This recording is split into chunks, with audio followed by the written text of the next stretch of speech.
Hello everyone, welcome back to my channel.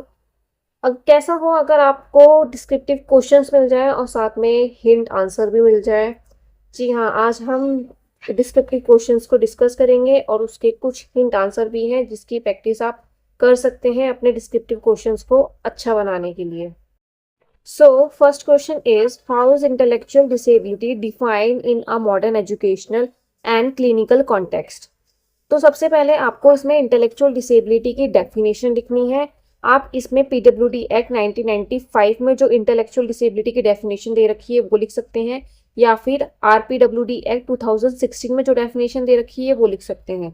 इसके बाद आपको intellectual functioning, adaptive behaviour and age of onset को describe करना है।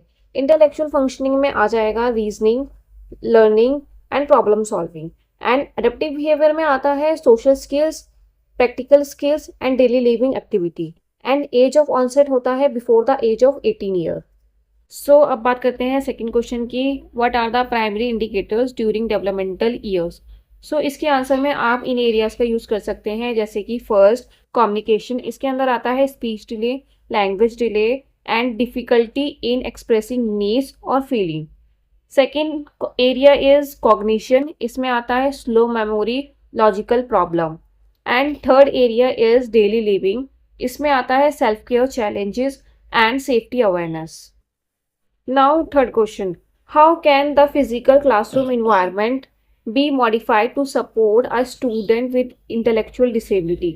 हम अपने क्लासरूम, फिजिकल क्लासरूम इन्वायरमेंट को कैसे मॉडिफाई कर सकते हैं जो कि सपोर्ट देगा इंटेलेक्चुअल डिसेबिलिटी को। इसके आंसर में आप क्वाइट जोन का यूज कर सकते हैं की पॉइंट्स का, visual labels, clutter free work space, clear pathway, minimize distraction, visual support and accessibility.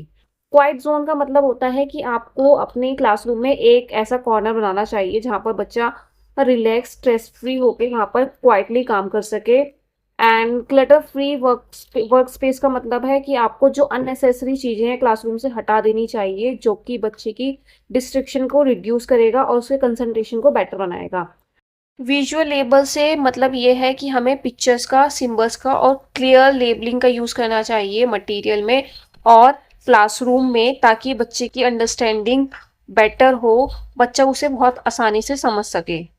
और मिनिमाइज डिस्ट्रैक्शन के लिए हमें loud sound, bright decoration and too many visual stimuli का अवॉइड करना चाहिए, क्योंकि ये डिस्ट्रैक्शन को बढ़ाता है जो कि अटेंशन को अफेक्ट करता है।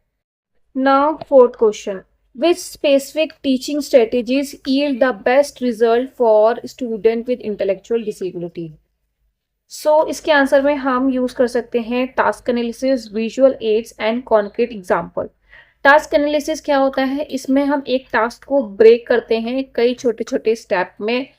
एंड विजुअल एड्स क्या होते हैं, जिसमें हम सिंबल्स, पिक्चर्स का यूज करते हैं ताकि बच्चे की अंडरस्टैंडिंग क्लियर हो।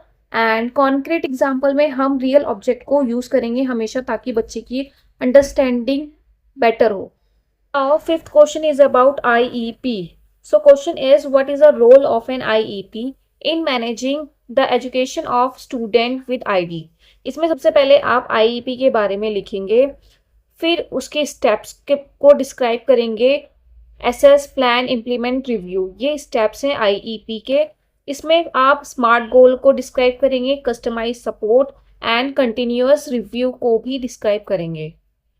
Now the last question is, how can technology bridge the gap for student with cognitive challenges। इसके आंसर में सबसे पहले आपको असिस्टिव टेक्नोलॉजी को डिफाइन करना है, फिर असिस्टिव टेक्नोलॉजी को एक्सप्लेन करना है, जैसे कि speech to text, visual schedules, communication tool. ये जो असिस्टिव टेक्नोलॉजी है वो इंडिविजुअलाइज सपोर्ट पे बेस्ड होता है।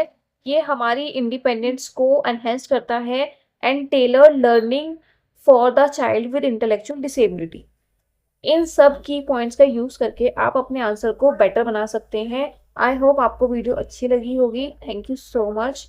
मिलते हैं नेक्स्ट वीडियो में। Thank you.